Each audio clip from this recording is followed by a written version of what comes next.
ನಮಸ್ಕಾರ ವೀಕ್ಷಕರೇ, ನ್ಯೂಸ್ ಫಸ್ಟ್ಗೆ ಸ್ವಾಗತ. ನಾನು ವಾಸುದೇವ್ ಮಾರ್ನಾಡ್. ಮೊದಲಿಗೆ ಹೆಡ್ಲೈನ್ಸ್. ಯಾವುದೇ ಕ್ಷಣದಲ್ಲಾದರೂ ಭಾರತದಿಂದ ಪಾಕ್ ಮೇಲೆ ದಾಳಿ. ಪಾಕಿಸ್ತಾನದ ರಕ್ಷಣಾ ಸಚಿವ ಖ್ವಾಜಾ ಆಸಿಫ್ ಹೇಳಿಕೆ. ಭಾರತದ ದಾಳಿಗೆ ಬೆದರಿ ಘಡ ಘಡ ನಡುಗುತ್ತಿರುವ ಪಾಕಿಸ್ತಾನ.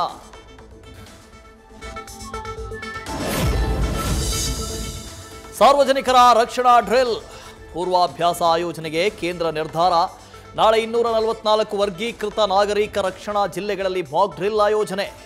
ಪ್ರತಿಕೂಲ ಪರಿಸ್ಥಿತಿಗಳಲ್ಲಿ ತಮ್ಮನ್ನು ತಾವು ರಕ್ಷಿಸಿಕೊಳ್ಳುವುದಕ್ಕೆ ಜನರು, ವಿದ್ಯಾರ್ಥಿಗಳಿಗೆ ತರಬೇತಿ. ಮಾಕ್ ಡ್ರಿಲ್ ಬಳಿಕ ಭಾರತದಿಂದ ಪಾಕಿಸ್ತಾನಕ್ಕೆ ಮತ್ತೊಂದು ಸಂದೇಶ.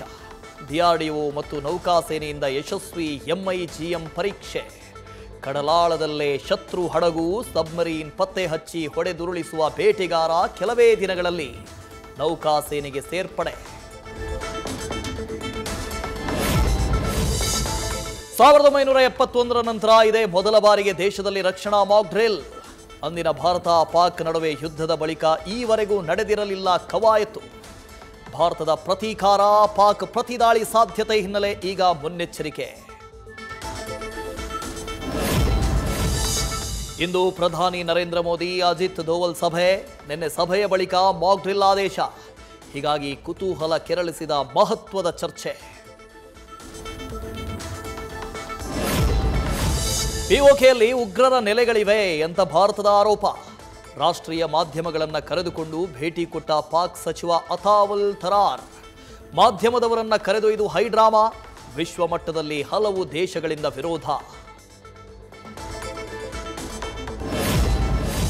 ಪಹಲ್ಗಾಮ್ ದಾಳಿಯ ಬಳಿಕ ದೇಶದಲ್ಲಿ ಸ್ಲೀಪರ್ ಸೆಲ್ಗಳ ಮೇಲೆ ಎನ್ಐಎ ನಿಗಾ. ಒಂದೆಡೆ ಹಂತಕ ಉಗ್ರರಿಗೆ ಹುಡುಕಾಟ, ಮತ್ತೊಂದು ಕಡೆ ಕಟ್ಟೆಚ್ಚರ. ದಕ್ಷಿಣ ರಾಜ್ಯಗಳ ಅಧಿಕಾರಿಗಳ ಜೊತೆ ಕೇಂದ್ರದ ಸಂಪರ್ಕ. ಗಡಿ ಭಾಗದಲ್ಲಿ ಸತತ 12ನೇ ದಿನವೂ ಫೈರಿಂಗ್. ಭಾರತ ಮತ್ತು ಪಾಕಿಸ್ತಾನದ ನಡುವೆ ಹೈ ಲೆವೆಲ್ ಹಾಟ್ಲೈನ್ ಸಂಭಾಷಣೆ. ಎರಡೂ ದೇಶದ ಕಮಾಂಡರ್ಗಳಿಂದ ಸೈನಿಕರು ಪರಿಸ್ಥಿತಿಯ ಬಗ್ಗೆ ಚರ್ಚೆ.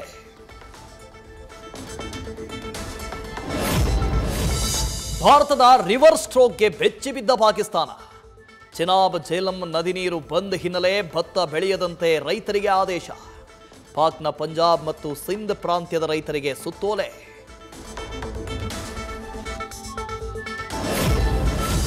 ವಿಶ್ವಸಂಸ್ಥೆ ಭದ್ರತಾ ಮಂಡಳಿಯಲ್ಲೂ ಭಾರತಕ್ಕೆ ಹೆಚ್ಚಾಗಿರುವ ಬೆಂಬಲ. ಯುಎನ್ಎಸ್ಸಿಯ 13 ರಾಷ್ಟ್ರಗಳು, 4 ಕಾಯಂ ರಾಷ್ಟ್ರಗಳಿಂದ ಸಪೋರ್ಟ್. ಪಹಲ್ಗಾಮ್ ದಾಳಿ ಎರಡು ದೇಶಗಳ ರಾಜಕೀಯ ಬಿಕ್ಕಟ್ಟಲ್ಲ, ಅಂತಾರಾಷ್ಟ್ರೀಯ ಭಯೋತ್ಪಾದನೆ ಅಂತ ಭಾರತದ ವಾದ. ಭಾರತದ ಜೊತೆ ಕಾದಾಟಕ್ಕಿಳಿದಿರೋ ಪಾಕ್ಗೆ ಮೂಡೀಸ್ ಎಚ್ಚರಿಕೆ. ಪಾಕ್ ಆರ್ಥಿಕ ಸಾಮರ್ಥ್ಯ ಕುಸಿಯುವ ಎಚ್ಚರಿಕೆ. ಯುದ್ಧದ ಭೀತಿಯಿಂದ ಬಾಹ್ಯ ಸಾಲ ಪಡೆಯುವ ಸಾಮರ್ಥ್ಯ ಕುಸಿತ. ವಿದೇಶಿ ವಿನಿಮಯ ಸಂಗ್ರಹಕ್ಕೂ ಹೊಡೆತ.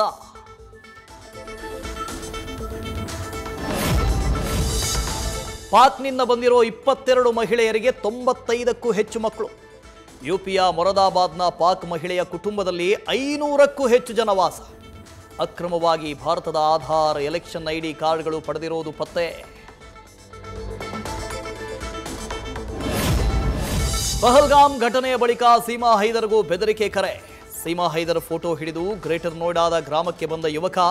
ಪೊಲೀಸರಿಂದ ಗುಜರಾತ್ ಮೂಲದ ತೇಜಸ್ ಅರೆಸ್ಟ್.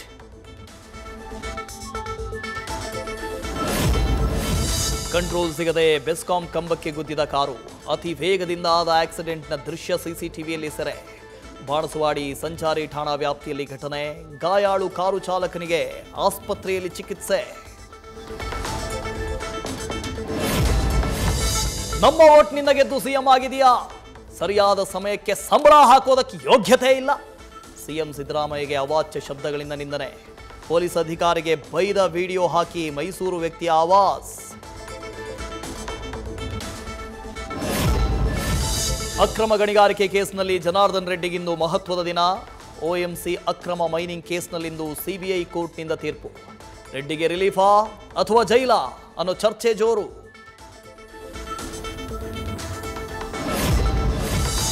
ಡೆಡ್ ಸ್ಟೋರೇಜ್ ತಲುಪಿದ ಆಲಮಟ್ಟಿ ಜಲಾಶಯ. ವಿಜಯಪುರ, ಬಾಗಲಕೋಟೆ ಜಿಲ್ಲೆಯ ಜನತೆಗೆ ಕುಡಿಯುವ ನೀರಿನ ಸಂಕಷ್ಟ. ಕೃಷ್ಣಾ ನದಿಗೆ ಮಹಾರಾಷ್ಟ್ರದಿಂದ ನೀರು ಬಿಡಿ ಅಂತ ಮನವಿ.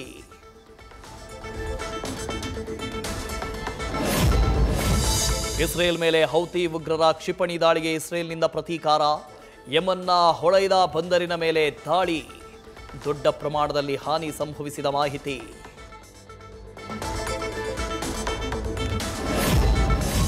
ಮದುವೆ ಸಂಭ್ರಮದಲ್ಲಿದ್ದ ವಧು ಹೃದಯಾಘಾತದಿಂದ ಸಾವು. ಉತ್ತರ ಪ್ರದೇಶದ ಬದೌನ್ನಲ್ಲಿ ದಾರುಣ ಘಟನೆ. ಮುಗಿಲು ಮುಟ್ಟಿದ ಮಗಳನ್ನ ಕಳೆದುಕೊಂಡ ಕುಟುಂಬಸ್ಥರ ಆಕ್ರಂದನ.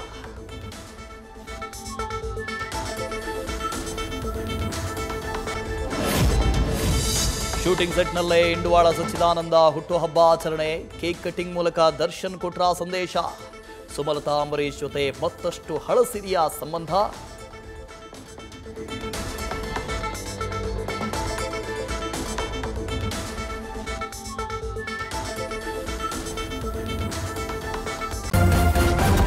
ನ್ಯೂಸ್ ಫಸ್ಟ್ ನಿರ್ಭೀತಿಯಿಂದ ನಿಮ್ಮ ಪರವಾಗಿ.